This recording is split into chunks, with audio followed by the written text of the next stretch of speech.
পুলিশকে মারে, পুলিশ ছেড়ে দেবে, তোমাদেরও মারে পুলিশ তোমাকে। কাউকে মারিনি, এখান থেকে যাবো না, আসো, যাবো না এখান থেকে যাবো না, চলো থেকে যাবো না, চলো ধরো তো, ধরো ধরো। যাবো না এখান থেকে, যাবো না, যাবো না এখান থেকে, চলো চলো আমি যাবো না, আমি যাবো না এখান থেকে, ডাইরেক্ট লাইভ করছে, চলো চলো চলো।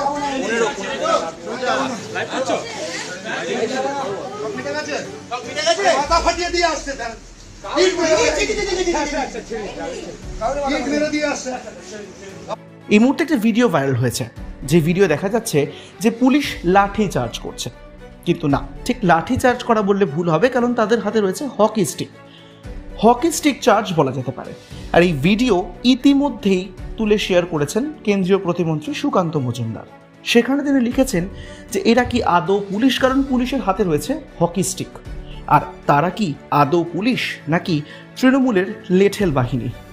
সরাসরি পুলিশকে তৃণমূলের লেঠেল বাহিনীর সঙ্গে তুলনা করে কটাক্ষ করলেন সুকান্ত মজুমদার।